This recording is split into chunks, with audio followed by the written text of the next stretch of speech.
crianças. Amados, abra a sua Bíblia aí, livro do profeta Isaías, capítulo 8. Isso, a Bíblia é importante. Isaías 8, a partir do versículo 11. Palavra de Deus. Isaías, capítulo 8, a partir do versículo 11. Está projetado. Abra sua Bíblia aí, no seu celular ou no papel, para a gente poder estar acompanhando a leitura da palavra de Deus. Diz assim: porque assim o Senhor me disse, tendo forte a mão sobre mim, e me advertiu que não andasse pelo caminho deste povo, dizendo: não chameis conjuração a tudo quanto este povo chama conjuração.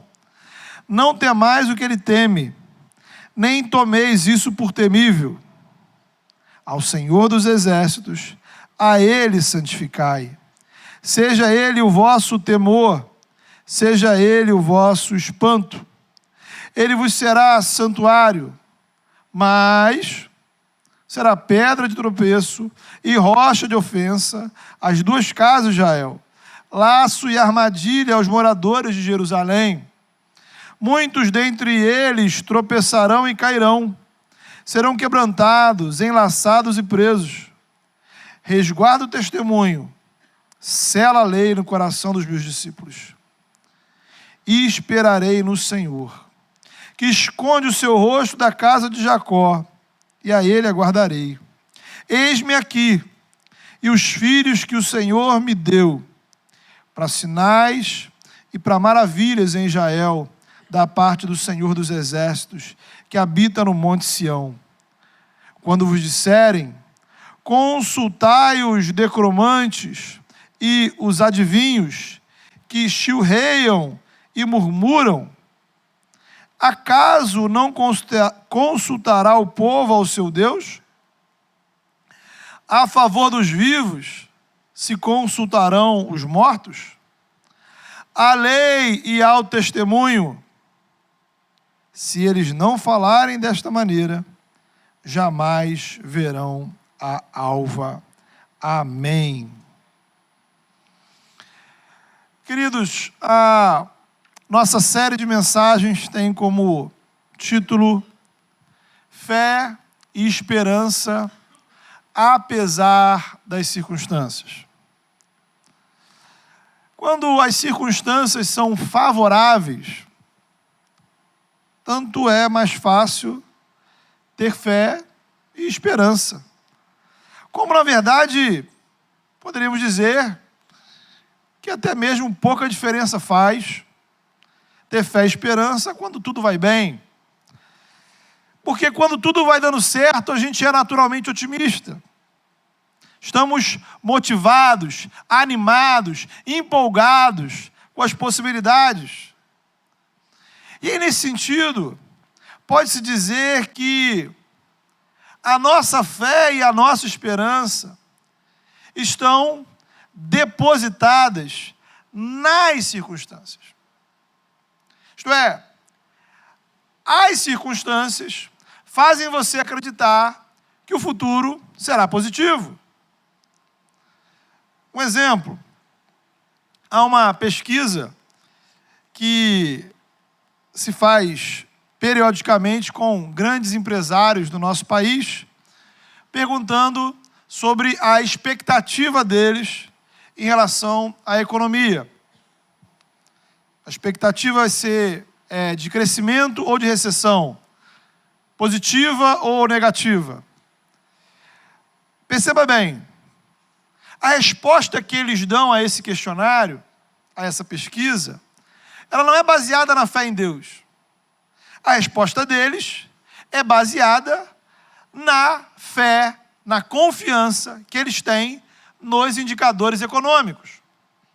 Então, não é uma fé e uma esperança apesar das circunstâncias. Eles não dizem algo assim, bem, olha, apesar de todos os indicadores serem negativos, nós cremos que o futuro será positivo. De maneira nenhuma. O que a pesquisa vai captar é justamente o nível de fé que eles têm nas circunstâncias. Consegue compreender a diferença? Eu tenho fé e esperança que esse projeto aqui vai dar certo. Eu tenho fé e esperança que aquela escolha que eu fiz é a melhor. Eu tenho fé e esperança que essa foi a decisão correta. Por quê? Porque a análise das circunstâncias aponta para isso. Os indicadores que eu tenho à disposição me fazem ter uma perspectiva otimista do futuro. É uma fé baseada nas circunstâncias, não uma fé apesar das circunstâncias. Às vezes pensamos que circunstâncias favoráveis facilitam a gente crer em Deus e confiar nele. E, irmãos, eu desconfio que isso não é totalmente verdadeiro. Ocorre que, na verdade, quando as circunstâncias são favoráveis para você, isso esconde a sua incredulidade. Isso oculta, mascara a sua falta de fé, a sua falta de confiança no Senhor. Servimos a Deus porque a conjuntura é positiva. Estamos saudáveis, trabalhando, estudando, a família vai bem. Todavia, quando as circunstâncias mudam, a nossa espiritualidade muda junto. O compromisso com Deus muda. O compromisso com a igreja muda. O compromisso com a santificação muda. O compromisso com disciplinas espirituais muda. O relacionamento com Deus muda. Por quê? Por qual motivo? Por qual razão? Porque agora o vento mudou. Agora as circunstâncias são outras. É hora de retroceder. É hora de desistir. É hora de mudar de caminho, tomar outras decisões. Porque a nossa fé e esperança estão alinhadas com as circunstâncias.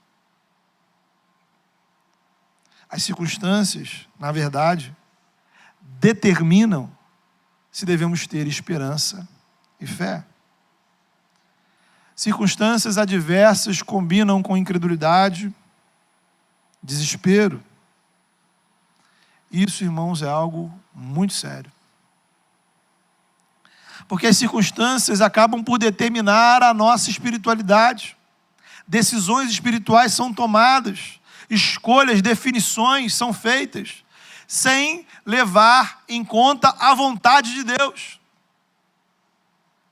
Não caminhamos contra as circunstâncias, nunca é apesar delas, sempre vai ser de acordo com elas. As circunstâncias do meu ministério estão ruins, da igreja estão ruins, as circunstâncias do meu casamento, da minha família estão problemáticas, as circunstâncias da minha vida espiritual estão horríveis, as circunstâncias do meu trabalho, da minha profissão estão desfavoráveis. Ora, simples, joga para o alto. É hora de desistir, de mudar. Nesse caminho vai dar ruim. Então, o primeiro desafio que a gente tem, queridos, é discernir, compreender se a sua fé está no Senhor ou está nas circunstâncias. Você está aqui hoje de manhã, você está acompanhando o culto online, por quê? Porque tudo vai bem na sua vida, porque você passou uma boa semana, porque você dormiu uma boa noite. E se tudo se transformar em um caos, você estará aqui no próximo domingo? São questões que precisamos pensar, irmãos. A minha esperança está baseada em quais indicadores? Se a sua esperança estiver baseada na palavra de Deus, na vontade de Deus, no Evangelho, na oração, sinais que Deus colocou na sua vida? É isso que tem movido você? Ou será que o que tem te movido são indicadores humanos, econômicos, financeiros, políticos, as conclusões, a sua família, o que alguém disse para você, o prognóstico que algum especialista te deu, o que você ouviu na internet, no seu conhecimento, no seu planejamento? Circunstâncias contrárias nos trazem desafios espirituais. Traz para todo mundo, irmãos. Traz para todo ser humano, traz para mim como pastor, traz para mim enquanto cristão, traz para as pessoas mais consagradas que você conhecer. Qualquer crente, em qualquer lugar, em qualquer época, toda vez que esse apesar chega na nossa vida, as coisas viram um caos. E é muito difícil a gente estar no culto adorando. É muito difícil a gente estar no culto louvando. É muito difícil a gente estar servindo na igreja como antes. Alguns vão dizer assim, poxa, mas como é que eu vou estar na igreja, cantando, orando, servindo, como se nada tivesse acontecendo? Como é que eu vou ler a Bíblia e orar todos os dias, como se a minha vida estivesse tudo normal? Este é o ponto. Este é o ponto. As circunstâncias não podem determinar o seu relacionamento com Deus. As circunstâncias não podem determinar a minha vida de oração. As circunstâncias não podem determinar a minha participação no corpo de Cristo. As circunstâncias não podem determinar a minha adoração. Ora, sim, somos humanos. Circunstâncias sempre irão nos afetar. O que está acontecendo ao nosso redor, em qualquer área da vida, irá afetar você naturalmente. Às vezes mais, às vezes menos. O que não pode acontecer é a sua espiritualidade, o seu relacionamento com o Senhor ser determinado, condicionado, baseado nas circunstâncias. Você precisa refletir sobre isso. Porque talvez, para alguns de nós, essas circunstâncias desfavoráveis já estejam presentes. Talvez esse apesar já se instalou na sua vida. E assim como a sua tranquilidade foi embora, a sua fé e a sua esperança foram para o espaço. Ou talvez seu presente esteja de boa, tranquilo, favorável, tudo vai bem. Você está firme no Senhor. E aí eu te pergunto, se as circunstâncias se inverterem, se as circunstâncias mudarem, como é que vai ser? Será que a sua fé está no Senhor ou nos indicadores positivos da sua realidade atual? Isaías, irmãos, tem tudo a ver com essa reflexão. Especialmente os capítulos de 1 a 39, o profeta vai desafiar o povo a manter fé e esperança quando os tempos eram muito difíceis. O Reino do Sul, o Israel do Sul, estava convivendo com a ameaça da guerra. O Israel do Norte já estava atravessando a realidade da guerra. Ora, e guerra traz angústia, fome, violência, medo, ansiedade, muitos problemas. E aí, diante de circunstâncias tão negativas, o texto fala de alguns desafios. Para mim, para você, para aquelas pessoas. E o primeiro desafio que o texto nos leva a refletir é o desafio de não seguir o que a maioria pensa, o que a maioria está dizendo. Veja você, é a primeira recomendação do texto, no versículo 11 e 12. O Senhor vai dizer para o profeta: não ande no caminho do povo. Não façam o que eles fazem. Mais ainda, não chame conspiração o que eles chamam conspiração. Mais ainda, e mais importante, não tenham medo do que eles têm medo. A situação é a seguinte: a Assíria era um grande império, uma potência mundial, e ela resolve invadir, conquistar Israel. E a pergunta do dia era o seguinte: bem, o que a gente vai fazer agora? Se o governo não encontrasse uma solução, Israel seria varrida do mapa. E aí, muitos grupos, muitas ideias, muitos partidos, muitas propostas, todo mundo gritando alguma coisa. Será que não seria melhor se render? Tentar um acordo? Ou resistir e lutar? Pedir apoio a outros povos, outras nações? E aqui o texto coloca o clamor de algum dos grupos, dizendo: conspiração, conspiração. Não sabemos direito o que exatamente isso significava naquele período para aquelas pessoas, mas é fácil de perceber pelo texto que essa solução era uma solução baseada no medo da Assíria. E Deus vai dizer o seguinte: não é da Assíria que vocês têm que ter medo, não é do rei deles, não é do exército deles.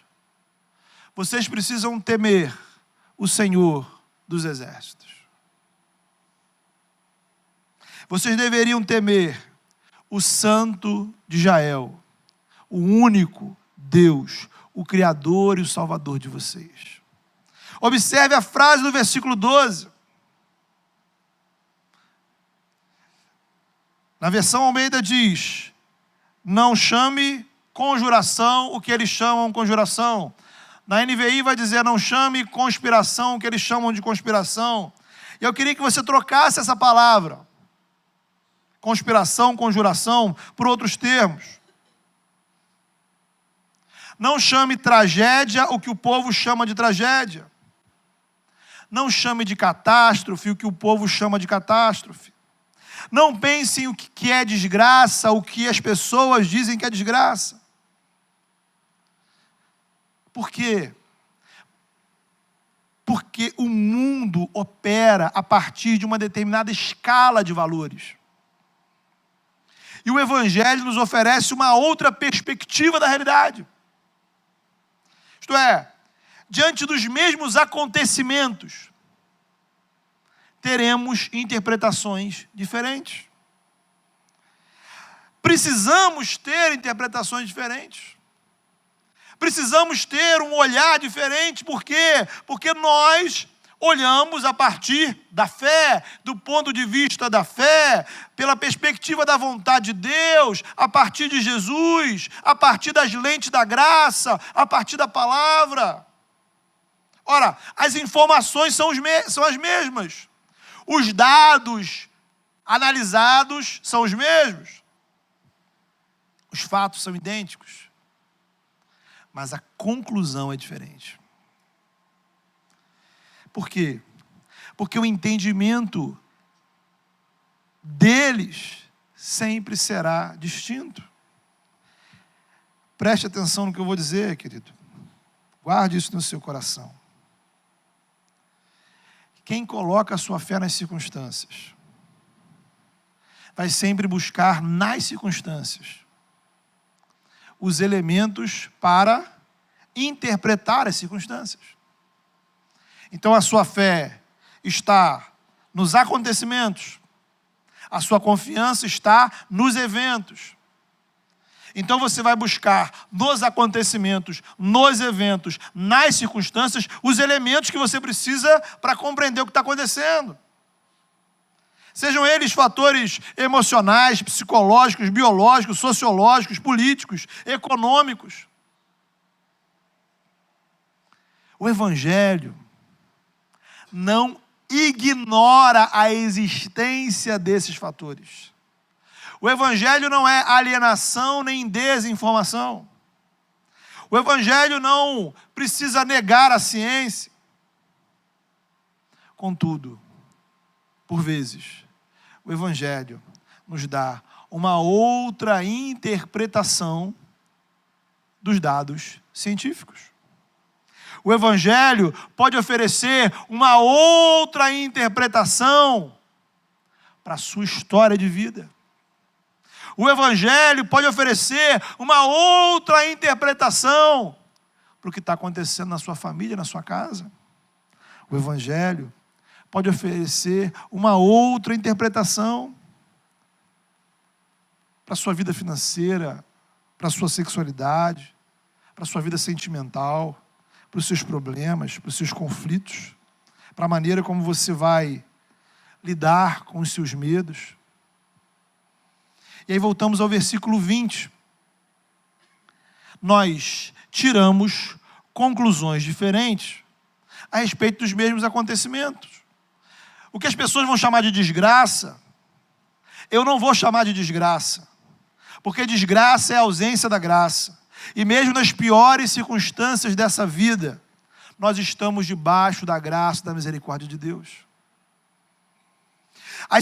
O que as pessoas vão chamar de inferno, eu vou ter uma outra avaliação, porque nada neste mundo, nesta vida é inferno, porque sempre nas piores circunstâncias, eu estou sobre a graça e a misericórdia de Deus. E o Senhor está disponível, acessível para mim. Então as palavras, elas vão ganhando um outro sentido, um outro significado. O que as pessoas chamam de sucesso, espiritualmente pode ser fracasso. O que as pessoas chamam de prazer e felicidade, espiritualmente pode ser angústia e sofrimento. O que as pessoas chamam de liberdade, espiritualmente pode ser opressão. O que as pessoas chamam de verdade, espiritualmente pode ser mentira. Olhe para Jesus, irmãos. A prova dos 9, disso que a gente está falando, está em Jesus Cristo. O sucesso de Jesus foi a vontade de Deus. Fazer a vontade de Deus. E o seu sucesso não levou ao palácio, ao poder, às riquezas. O seu sucesso levou à cruz. Para o mundo, a cruz é derrota. No Evangelho, a cruz é vitória. O Evangelho revela a sabedoria de Deus, que o mundo considera loucura. O Evangelho revela o poder de Deus, que o mundo considera fraqueza. O Evangelho revela a verdade de Deus, que o mundo considera mentira. O Evangelho revela um único caminho para Deus, que é Jesus, que o mundo considera intolerância. O Evangelho revela que eu sou a imagem e semelhança do Criador, enquanto o mundo vai dizer que somos apenas animais biologicamente mais evoluídos do que outros. O Evangelho revela que a sua existência tem propósito e significado. O mundo vai dizer que tudo não passa de uma grande coincidência aleatória. O Evangelho vai dizer que você existe para servir a Deus, enquanto o mundo vai dizer que você vive para satisfazer as suas vontades e realizar os seus sonhos. O Evangelho vai dizer que o certo e o errado são definidos pela vontade de Deus, revelada em Jesus e nas Escrituras. O mundo vai dizer que o certo e o errado é uma questão de conveniência pessoal e social. No Evangelho, fidelidade e comunhão com o Criador através de Jesus Cristo. Felicidade é comunhão com o Criador através de Jesus, nesta vida e na eternidade. Não termina na morte.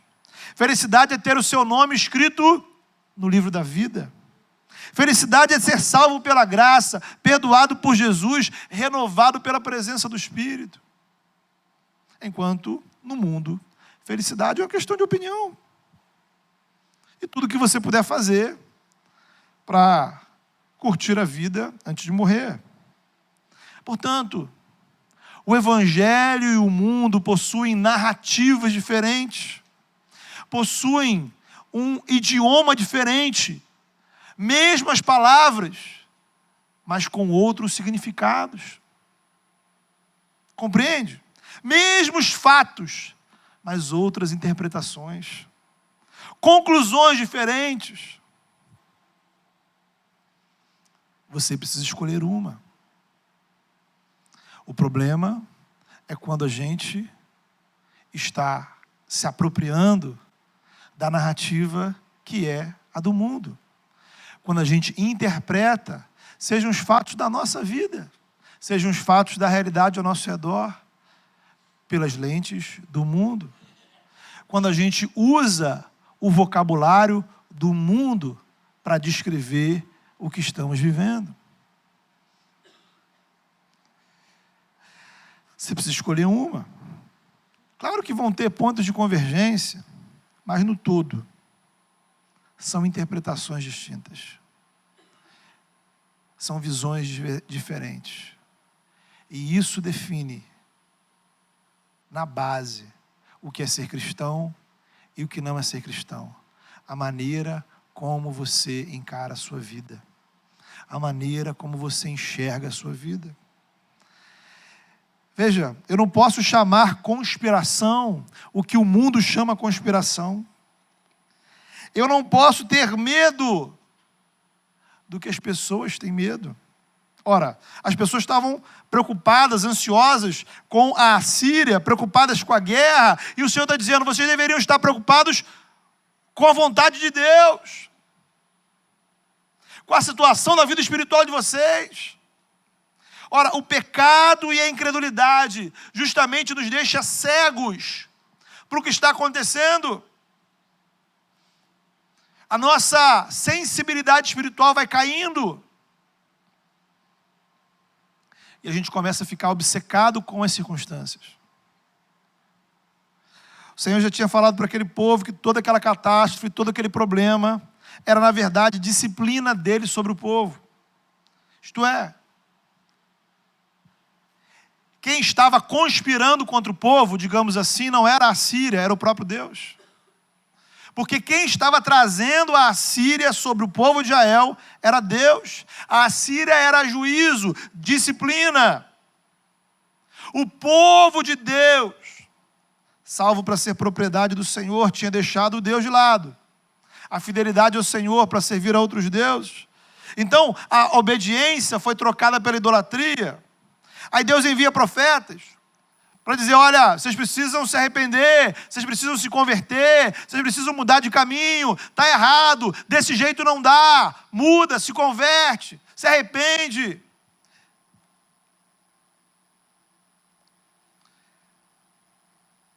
Mas não veio a conversão. Não veio a conversão, veio no lugar o juízo de Deus. A Síria era apenas o instrumento que Deus ia usar. Por esse motivo, lutar contra a Síria era inútil. Mas o povo estava preocupado mais em um esquema político-militar, alguma forma de se dar bem, ao invés de se arrepender diante do Senhor.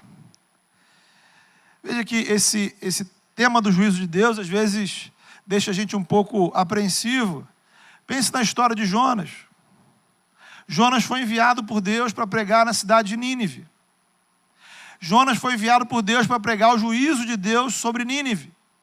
A pregação de Jonas resumia-se a uma frase: daqui a 40 dias, Nínive será destruída pelo Senhor. Daqui a 40 dias, Nínive será destruída pelo Senhor. E assim Jonas passava, andou pela cidade gritando isso. E de forma sobrenatural, aquela cidade se converte, se arrepende, reconhece, Senhor, nós estamos em pecados, nós não queremos ser destruídos, perdoa-nos. E aí, de forma mais surpreendente ainda, Deus retira o juízo e aceita a conversão. O que isso nos ensina, irmãos? Que mesmo quando Deus nos anuncia o juízo, mesmo quando Deus nos anuncia a disciplina, mesmo quando Deus diz, olha, se você continuar aqui, lá na frente vai dar ruim para você. Quando a gente sinceramente se arrepende, quando a gente sinceramente se converte, quando a gente sinceramente se quebranta, Deus nos perdoa. Porque Deus tem prazer em nos perdoar. Mas isso requer conversão, arrependimento sincero. No caso do povo, ninguém reconheceu o pecado. Por isso o juízo estava chegando, eis o nosso problema. Ouvimos a palavra, mas estamos focados nas circunstâncias. O povo queria lutar contra a Síria, não se arrepender diante de Deus. Temer ao Senhor, irmãos, é levar a vontade de Deus a sério. Levar a vontade de Deus a sério. Não é ter medo de Deus, mas é entender que a pior coisa que pode acontecer na nossa vida é estar fora da presença dEle, sem comunhão com Ele. Isso é inferno. Isso é inferno por definição. Existência sem a presença de Deus. E eu não quero viver o inferno. Temer o Senhor é compreender a urgência de uma vida com Deus. Você pode adiar muitas coisas na sua vida, irmãos, né? A gente adia um montão de coisa. Adia planos, adia projetos, adia decisões, adia coisas corriqueiras do nosso dia a dia. Mas nós não podemos adiar a nossa reconciliação com o Senhor. Você não pode adiar a sua renovação espiritual. Você não pode postergar a mudança espiritual que a sua vida precisa. Quando a minha fé e esperança estão no Senhor, apesar das circunstâncias, então eu deixo as circunstâncias de lado, eu entrego as circunstâncias ao Senhor e eu vou consertar a minha vida diante de Deus, porque a minha vida diante de Deus é prioridade.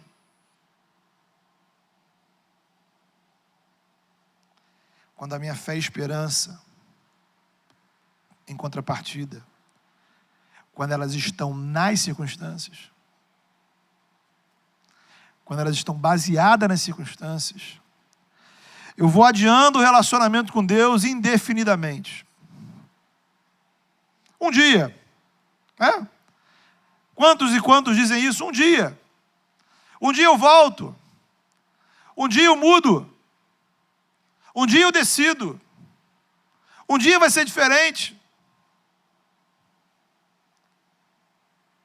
E talvez chegue um dia que não haja mais tempo. Quando a minha fé e esperança estão no Senhor, Ele é o meu santuário, diz o texto. Ele é meu abrigo, Ele é meu refúgio, Ele é meu esconderijo, como diz o Salmo. Ainda que as circunstâncias sejam contrárias. Então essa é a pergunta, irmão. Essa é a pergunta. Quais são as decisões espirituais que você está adiando na sua vida? Quais são as decisões espirituais que você está postergando, deixando para depois? E tanta coisa vem, tanta coisa surge, tanta coisa você tem pressa, urgência para resolver. E a sua vida com Deus? Compromissos com Deus, aprofundamento espiritual, santificação. Vão deixando para um dia. Um dia. Quando a minha fé e esperança estão baseadas nas circunstâncias, acontece o que está aí no versículo 14. o Senhor se torna para mim pedra de tropeço. Jesus se torna para mim um laço. Sabia? É comum a gente dizer, né?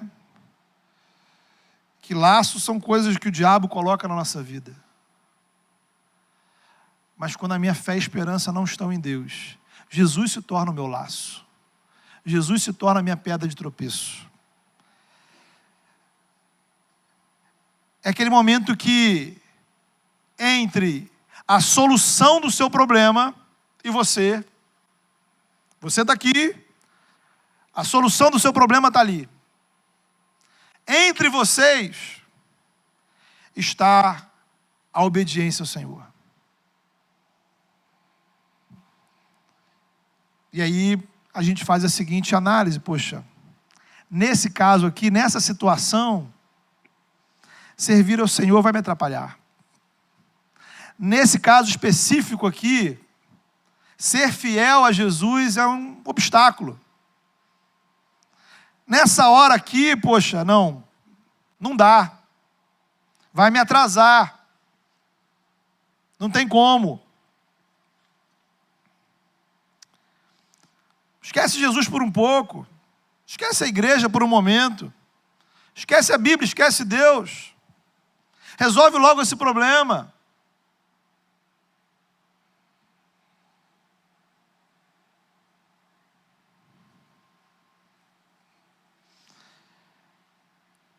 Se a sua fé estiver nas circunstâncias, as circunstâncias vão se abalar e você vai entrar em desespero.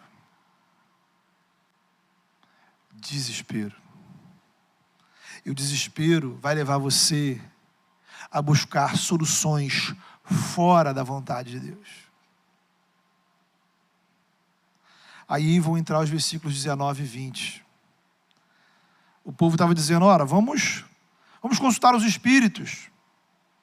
Vamos procurar os adivinhos. Quem sabe os médios nos ajudem. Quem sabe se a gente consultar os mortos.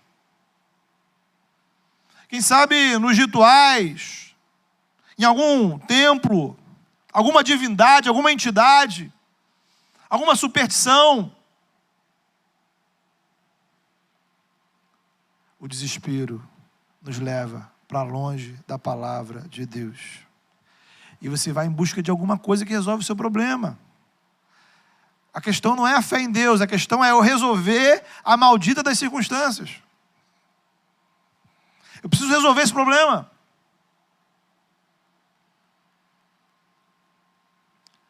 Por isso o Evangelho nos desafia a ter fé e esperança, apesar das circunstâncias. Deus estava falando com Isaías e com seus discípulos. Não imitem o povo. Não imitem o povo. Como diz o Salmo 1, não andem segundo o conselho dos ímpios. Não pense como todo mundo está pensando. E às vezes, queridos, o pensamento errado está dentro da igreja. Às vezes o pensamento errado está do seu lado. Às vezes, não pensar como todo mundo é não pensar como pensam a maioria dos crentes. Às vezes é não pensar como pensa a nossa família. Às vezes é não pensar como pensam muitos líderes religiosos, muitas igrejas. Porque o que me importa é a vontade de Deus. Não se conformar com o mundo, mas se transformar pela renovação da sua mente. Diante do desespero das circunstâncias, me voltar para a palavra. Versículo 20, daí. Para onde vamos? A lei e ao testemunho, a palavra e ao evangelho, a escritura e a Jesus, a vontade de Deus. É por meio da palavra que encontramos a direção do Senhor, irmãos.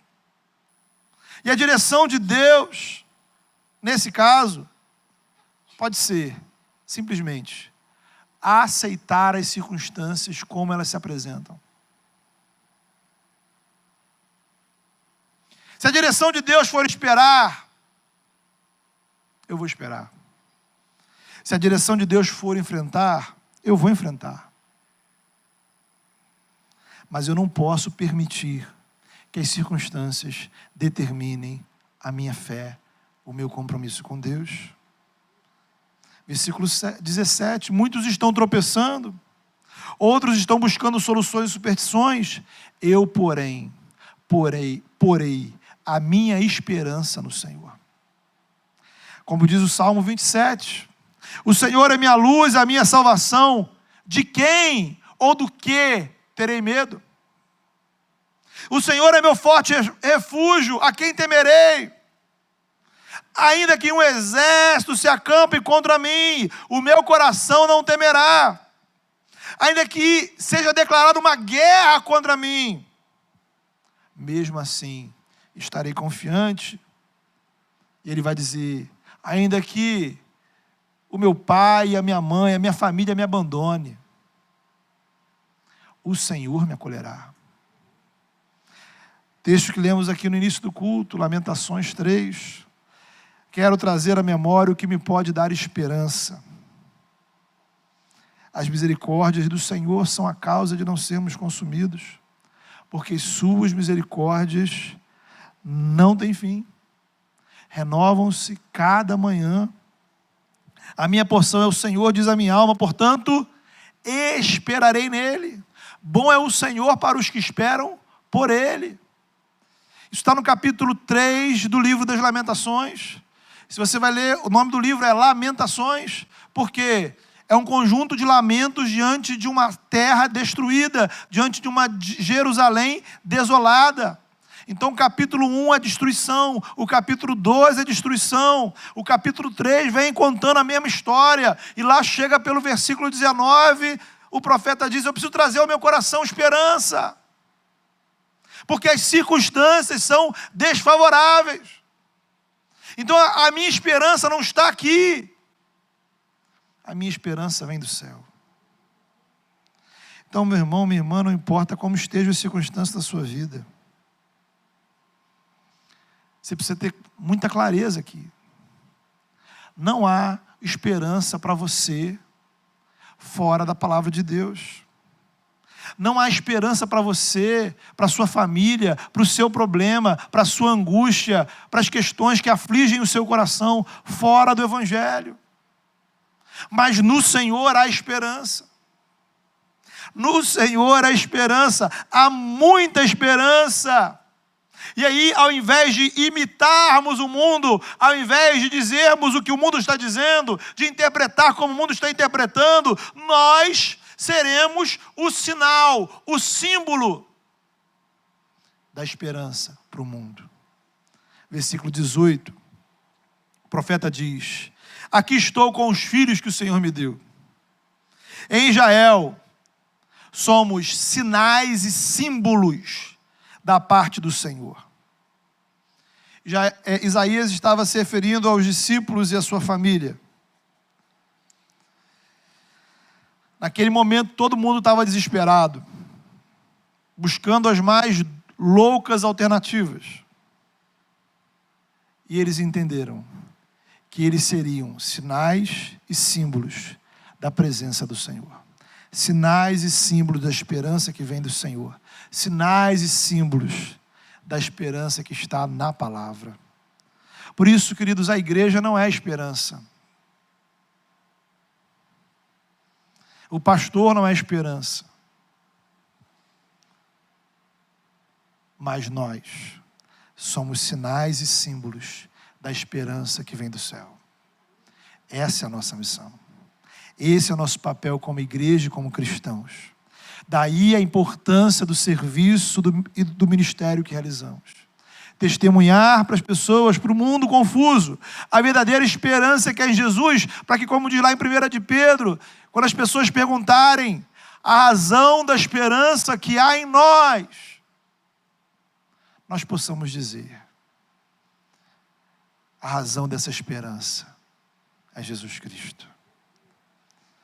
Para cada pessoa que entra aqui, para cada pessoa que assiste no culto online, para cada pessoa que recebe uma devocional, para cada pessoa que vai no núcleo, para cada pessoa que você conversa durante a semana. Essas pessoas precisam saber que é a esperança para a vida delas, em Jesus. Porque você é sinal e símbolo dessa esperança viva. Então, querido, eu queria convidar você a orar nesse momento, a separar um tempo de oração. Eu sei que essa é uma mensagem que desafia o nosso coração, desafia o meu coração. Porque as circunstâncias adversas sempre nos desafiam. E cada um aqui tem o seu problema. Cada um aqui tem a sua angústia. E o desafio é, será que nós estamos levando a vontade de Deus a sério? Será que eu confio no Senhor apesar das circunstâncias? Será que eu consigo confiar nele apesar das circunstâncias? Sabe, você precisa ser honesto diante do Senhor. É a primeira coisa que a gente precisa fazer. Sermos sinceros. Derramar o nosso coração e dizer: Senhor, a minha fé, a minha confiança não está no Senhor. A minha fé e a minha confiança não estão no Senhor. Mas eu preciso aprender a confiar no Senhor. Você precisa fazer essa oração. Eu preciso fazer essa oração.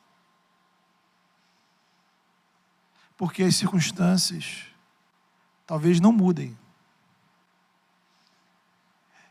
E talvez a sua fé nas circunstâncias vai te levar para longe do Senhor. Por isso, a mensagem do Senhor é de arrependimento, de conversão, de mudança. Senhor, não, eu estou aqui. Eu quero confiar no Senhor. Eu quero me alegrar no Senhor. Eu quero estar na igreja te servindo, a despeito deste problema ser resolvido ou não. Eu quero estar orando durante a semana, a despeito de eu ter a solução ou não ter. Eu quero estar em paz, servindo ao Senhor, mesmo que a solução desse problema não venha. Mesmo que eu tenha que esperar, ou mesmo que as coisas aconteçam de forma diferente do que eu estou planejando. Ainda assim, eu estarei na tua presença, eu não arredarei o meu pé da tua presença, e o meu coração está no Senhor, e apenas no Senhor. Então, muitas vezes, queridos, os medos escondem os nossos ídolos. E você precisa quebrar essa idolatria do seu coração. Para que Jesus, para que o Senhor seja o seu único refúgio, para que a palavra seja, de fato, a única lente pela qual você olha e analisa a sua vida. Talvez seja a hora de você olhar a sua vida e a realidade ao seu redor de outra maneira. Mudar o significado das palavras que você está usando. Fale com Deus. Coloque a sua vida diante do Senhor. Seja sincero. Seja honesto.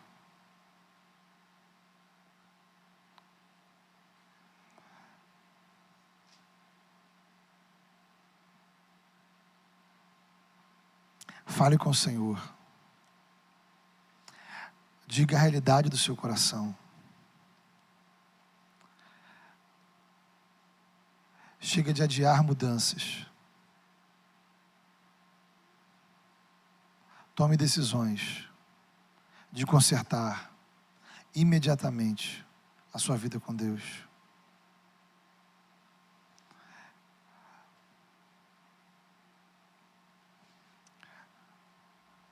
Senhor, estamos diante de Ti, Senhor.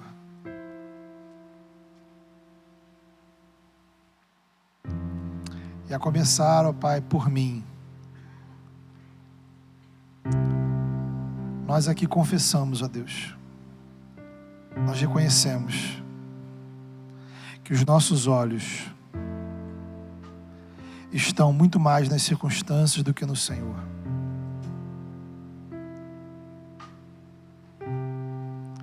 Pai, nós precisamos nos arrepender, Senhor. Em nome de Jesus. Constrange e quebranta as nossas vidas. Para que, Senhor,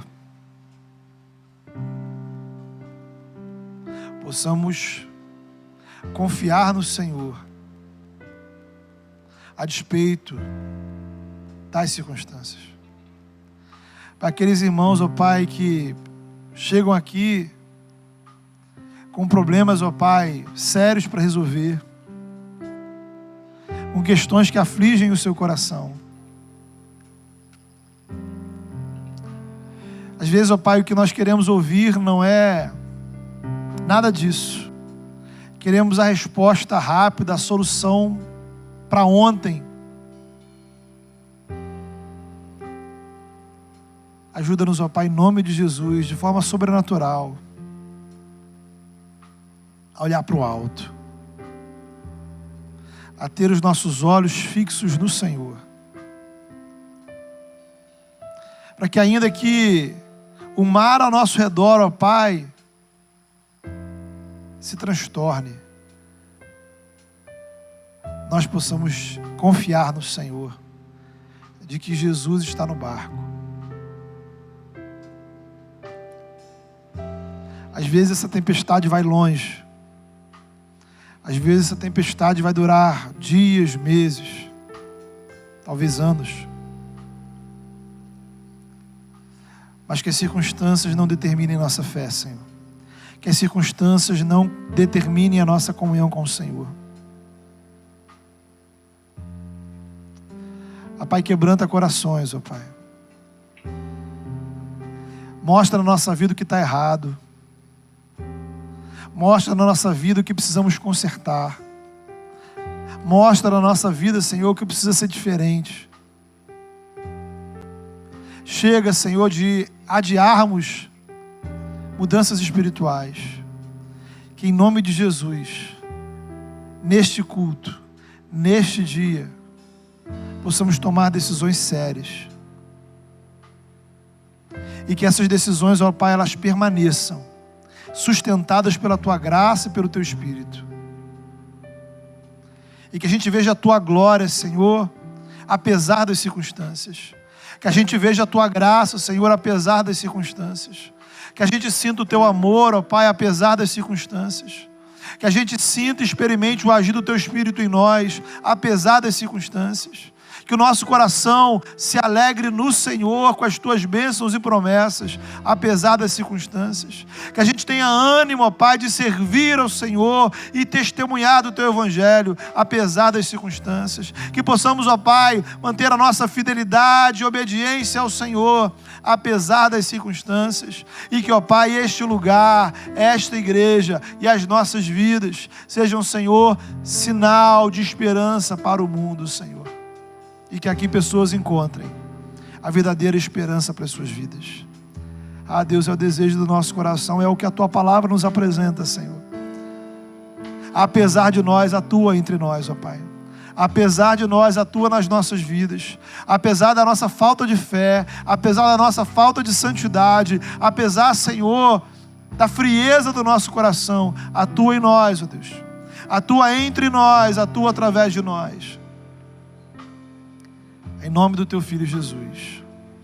Amém.